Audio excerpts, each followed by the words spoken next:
I've taken about 6 years of German. A year at one high school, a year another. My sister had taken German. She told me to take German. It was closer to English. They just flipped everything backwards. Sie sprechen Deutsch nicht so gut.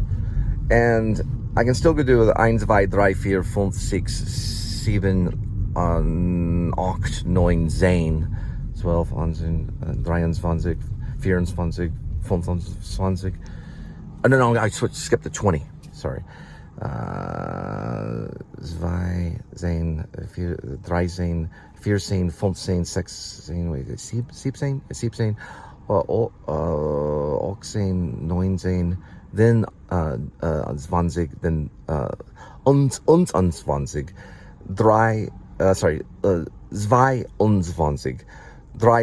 I do that, and my German teacher was like impressed with me. She was married to a pilot, and she had short hair. It was hard after one of her classes. Actually, there was another German tutor that had floated around. She was teaching like a Buddhist temple at UNT. Denton's a hippie town. It's a big time hippie town. She was just completely gorgeous, very hard to focus. You know, they're like, what you want to do is focus on this and blah, blah. You're just focusing on their eyes. She had these wonderful eyes. Then there was Ilona, who she gets kind of mad. I started with Pigeon 1 doing bulb, and Ilona had emailed me and said, okay, you're going to come to Deutschland. And I said, okay, then I'll get my passport renewed, you know. So I had gotten my passport because I had it when I was younger. Or actually, you know what? I applied for my passport then. And then it was, it was like $70 for the whole process of everything. Adam the Woo just renewed his just the other day. That's what I was thinking of that. And so my next goal was to take Bulb, which is this little indie feature, from my apartment in White Settlement, which we have, I left that in 2000 and probably going into 2012, from 2011 to 2012, and then coming back to it for about 6 months in 2000, I don't know, maybe the end of 13 or May of 13, then going to Irving for 4.5 years, then going to Carrollton for 2 years, and then going back to White Settlement. And then finally, after the U.S. Marshals busted in the downstairs unit to grab some fugitive or whatever, we finally left, and I don't know if I'm going to make my return ever. But regardless, from there in 2011, maybe 2010, I was going to go to Deutschland, basically Germany, to see Ilona. She was my main tutor, because I had to get through freaking the core classes of German at UNT to graduate, which was probably harder than the calculus, than the math calculus. And I don't want to get into that whole Goodwill Hunting story there. Boy, you should see how many class mates they have in the calculus class in UNT. Regardless, I did get through German, and my teacher was let's just put it this way, she was not sore on the eyes. She was quite the German queen. She had come over here and was married to a pilot. But I did get through her class. My initial teacher, though, my first teacher at UNT for college level German was a guy, and he was very patient with me. So he worked with me a little bit, and I got through it. But it was not easy. None of the German, and that was maybe like a year or so with him. Then, no, it was like it was a semester with him. He could only handle me for a semester. And then it was the female teacher, the same teacher for about 2 more years. And then Ilona it was a Wessie versus the Alsies. So Ilona was Western Germany. So they were always free, while the Alsies, the Eastern, were controlled by the Russians for a while.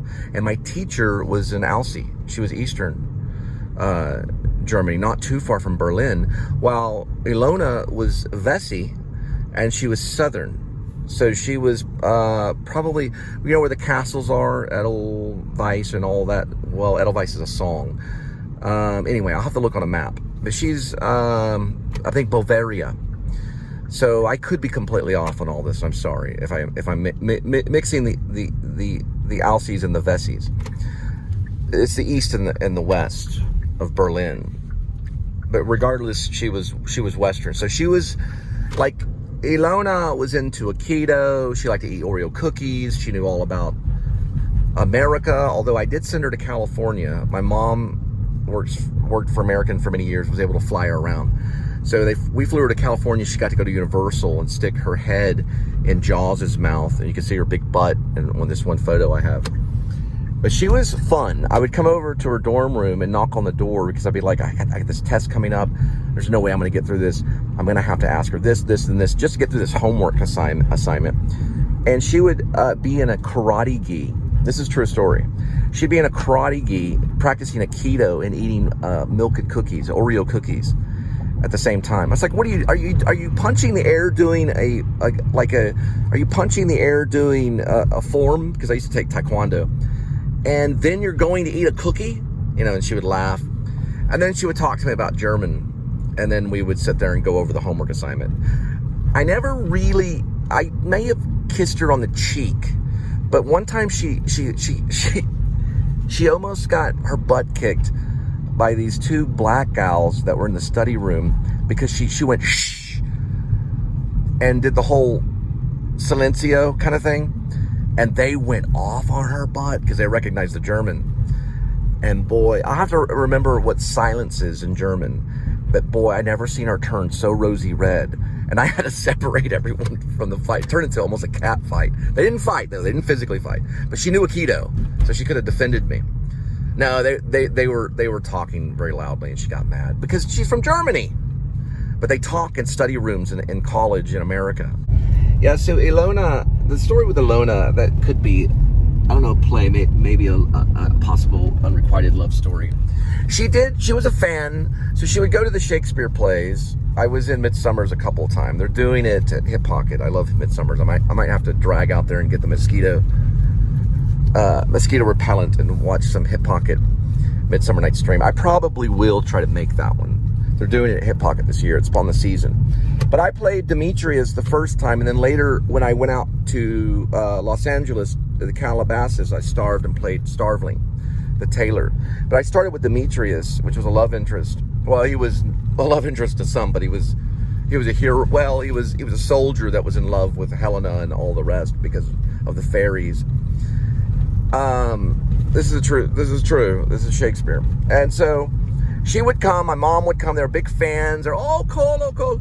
Now, I was never like seriously romantically involved with Ilona, but she told me she had a crush on me. I don't know if she was trying to be nice, but she was my tutor, and I was 27 when I finally graduated. I wasn't a doctor. This is the theater. It was two different schools battling, Texas Wesleyan and UNT. And so she had told me that she had a crush on me, but I had met this 18-year-old girl, and I was 27 because I'm just that way. And she was with me at the time, so I had to explain to her that I was romantically involved with this hippie chick that her parents named her after a Fleetwood Mac song, and she just laughed. No, she actually teared up. It was sad. This is a sad story. Ilona was a typist in Germany, and I think she wanted to be a teacher. Germany is this is a cool little thing right here. Germany is a very different place than America. But we'll talk about all this later with Ilona. All right, yeah, check out the Lettuce Cook. It's a place over there in the River District. They do health food. Okay, they also like pizza. Now here's the thing. Okay, Ilona did invite me. I was supposed to be there in 2012 to go to Germany. I was going to take the footage and mesh it together with Bulb. So John Bloodworth, the protagonist in Bulb, would go to Germany all of a sudden. So he'd be in his apartment in Texas, and he's doing all this stuff. He was a divorcee, living alone, working telemarketing on the phone. He was god-awful. Then all of a sudden he'd show up in Germany. I'd get these shots of castles and stuff walking around. Ilona would hold the camera, and I'd have myself a little feature. Kind of basically another version of Richard Linklater's It's Impossible to Learn to Plow by reading books.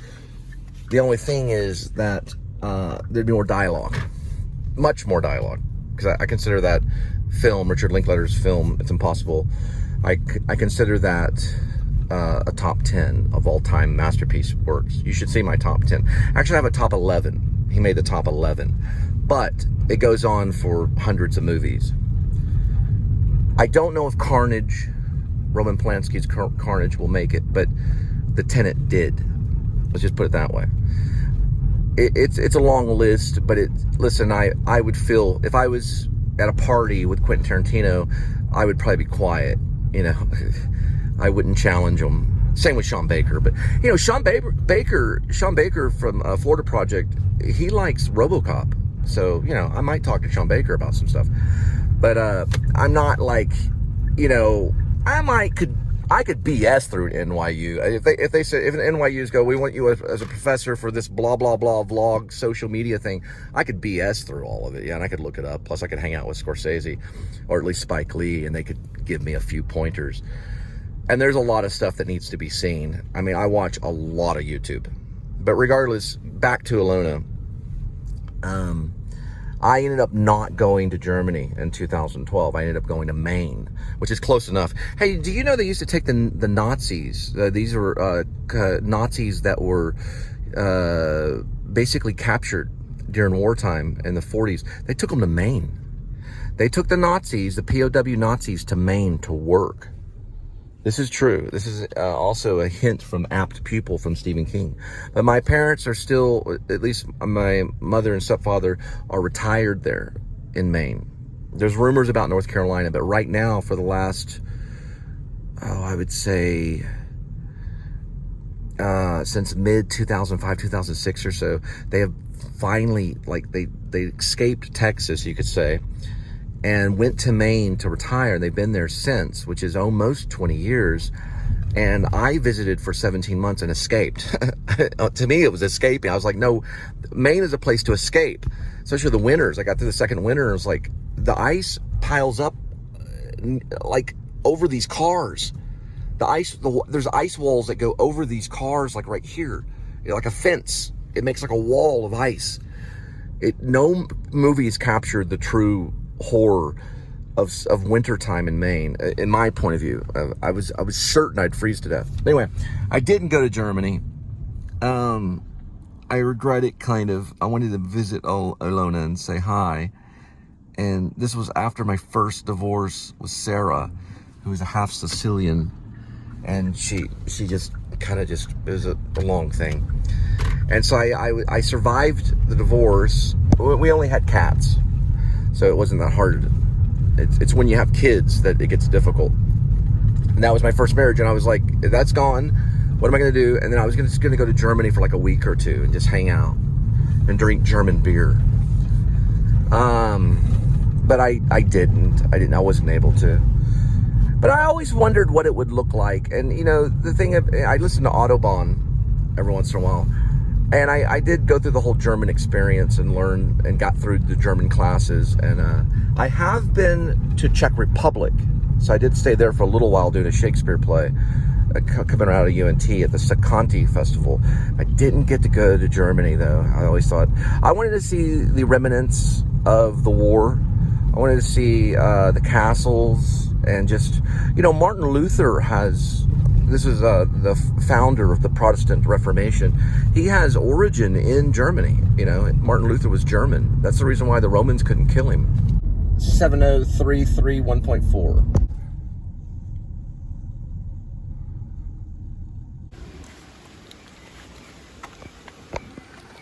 Okay, real quick, back to Ladyhawke, which is a Richard Donner film. I'm going to guess 1984, 85, but I'll go back and get the exact date. And there's a release date and everything. But regardless, it's Richard Donner who did Superman. Matthew Broderick, John Wood, of course, Michelle Pfeiffer. One of her finest roles. And she's drop dead gorgeous. And she was very pretty. She was found in a pharmacy she was a clerk, like at Eckerd's or something like that. They found her, and that's how she became a movie star. Someone's like, you've got to do this stuff. You're absolutely gorgeous. So Michelle Pfeiffer was in it. She played Ladyhawke. And then there's the Bishop, who's John Wood. And then Rutger Hauer plays the Black Knight. And then there's Mouse, Felipe the Mouse, who is Matthew Broderick. There's also a very fine Australian actor, which I need to brush up his name. He plays Imperius. But it's an amazing movie. Now, don't get caught up in like, what age is this? The Middle Ages? They just say Middle Ages, or they say the medieval times. they do a little kind of like almost half Renaissance dance. Michelle Pfeiffer and the Mouse, the Thief, which is Matthew Broderick. So it's hinted that maybe it might be at least the beginning of the Renaissance, maybe getting out of the Gothic period. But in the Gothic period, which is the Dark Ages, they were dumb. Everything pointed to God, so everything had a point. It pointed upward, and his spear or his staff had a sharp, pointy thing, probably most likely to stab into the ground. He was playing an evil bishop that calls upon the powers of the evil one to summon this curse to turn Isabeau, who's Ladyhawke, Isabeau into a hawk during the daytime, and Rutger Hauer, the Black Knight, would be turned into a wolf. And they give their full names in the movie, but they only give, on the cast list, they only give the first names, like Isabeau or Felipe and the Imperious and the Black Knight and the Bishop. I've seen it different ways in cast list. Rutger Hauer, they meant for it to be a fantasy, so they didn't want to focus on a historical piece like something about Richard III or something like that. No, it wasn't like that. This was a historical, well, they used history, but it was fantasy. It was supposed to be almost kind of like a fable. It was Richard Donner. And it's amazing. There's a lot of specific things that I like about it. Here's one thing. There is a moment where Matthew Broderick, playing Felipe the Mouse, and he has a full name too. They give his name to Gaston. Felipe Gaston. He is kind of first met the Black Knight, and he's in the forest, and the Black Knight does not want him to veer from the path because he's talking to him. So you don't see him throw it, but he throws his sword that's from many generations. It's got these little prongs on the end, and it's got like these jewels that go in it for the different missions for the sword, for the knight.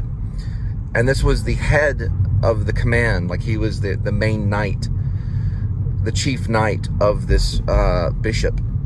The bishop ruled this castle. And he throws the sword into a tree, right? Very close to Philip the Thief, the Mouse, to keep him from walking so he could talk to him, to get his attention. That looked very real. And it literally almost pierced Matthew Broderick, although I think Richard Donner was an expert in bringing about these illusions because he made Christopher Reeve fly.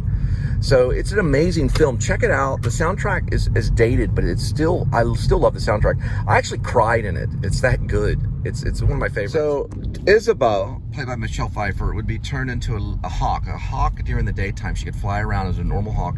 At nighttime is when Rutger Hauer's character, the Black Knight, is turned into the wolf. And so they could never see one another again. The curse was to keep them apart, their images apart. They could only see one another during something like an eclipse, which actually ends up happening because the moon passes before the sun, and then they can see each other.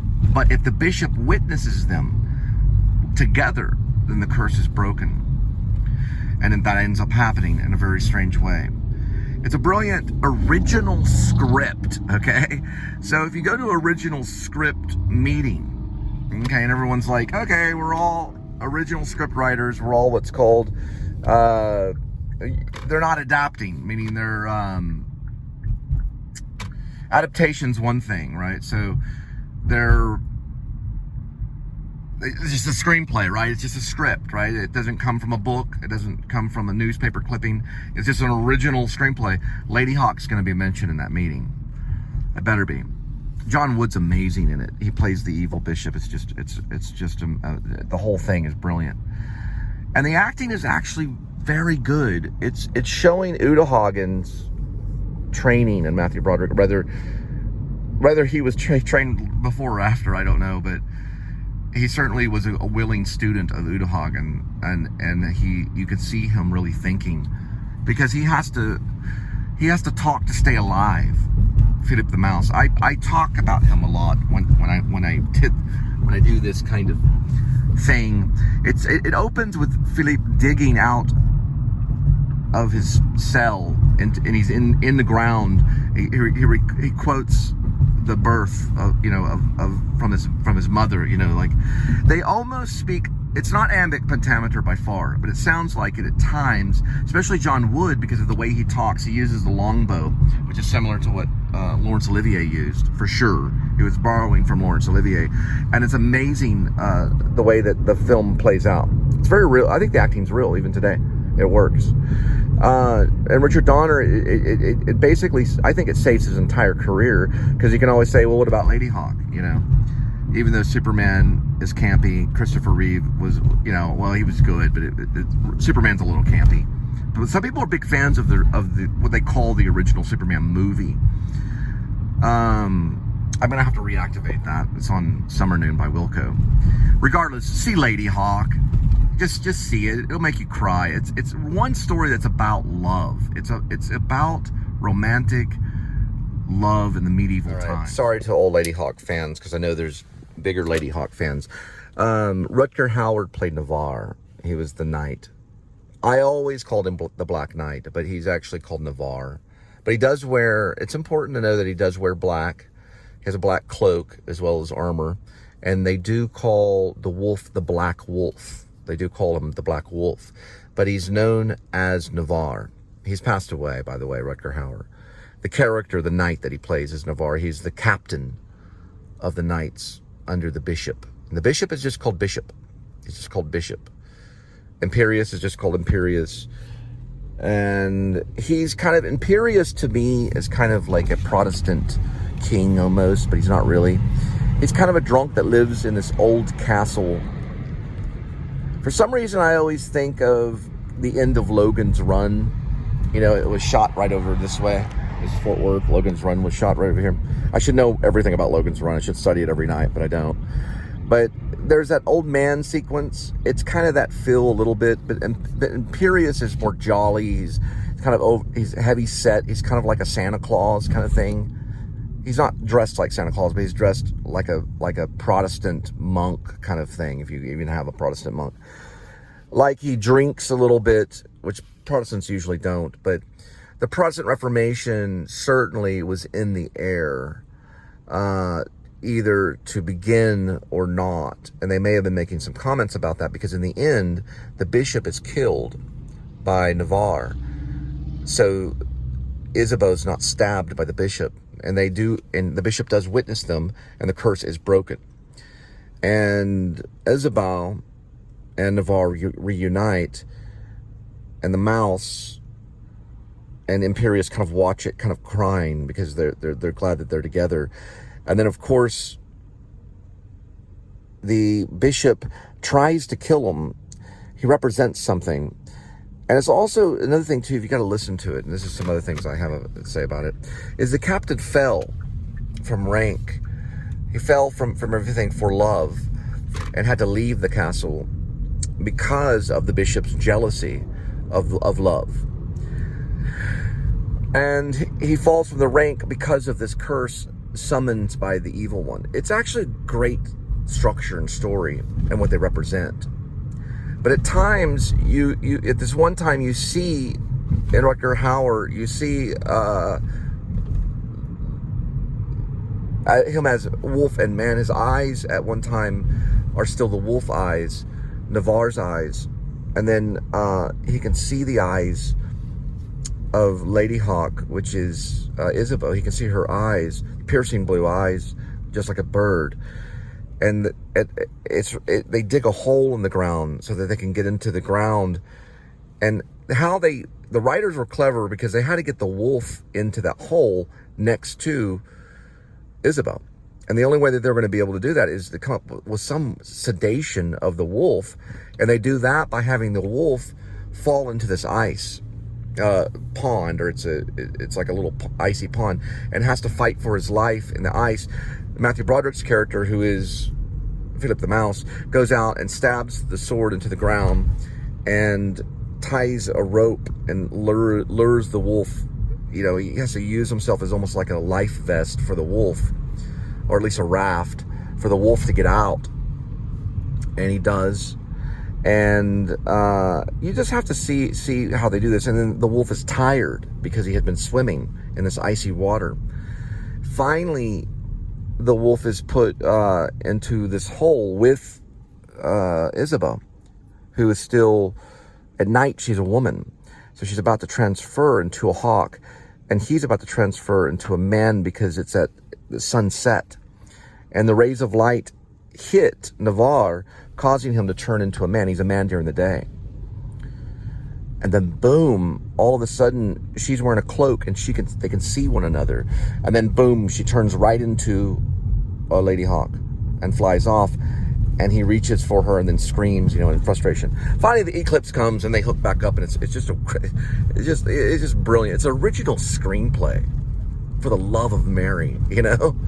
Everyone's jealous of that writer. Now I'll find out the writer later. So the story was by Edward Kamara, and he also did Enemy Mine, if you've seen that one, which is a good one. And it was an original. Also, the screenplay writer for Ladyhawke was Tom Mankiewicz, as well as the Kamar guy. There was a third writer involved as well. Mankiewicz, Tom, he actually wrote Superman 2 for Donner. The third writer for Ladyhawke is Michael Thomas. So there's Mankiewicz, Tom Mankiewicz, Michael Thomas, and then the Kamar guy, Edward Kamar. The third one, Michael Thomas wrote The 33, if you've ever seen that, about the miners. So they had 3 writers on it. All right, they had a third screenplay writer for Ladyhawke, David Webb Peoples. He helped Clint Eastwood with Unforgiven. It's a lot. It's 4 writers. That's why it's so great. There were 4 flippin' writers on screenplay for Ladyhawke. Edward Kamara being the storyteller of it. He came up with the idea. Then they put 4 writers on it. And this area was where Circle Theater was for a little while. Not where it started off. It started off at Blue Bonnet Circle. On Magnolia right now. West Magnolia. That which fell from the sky. I did not know they had 4 writers on that. Shoot, they must really have believed in that story alone. About a hawk and a wolf.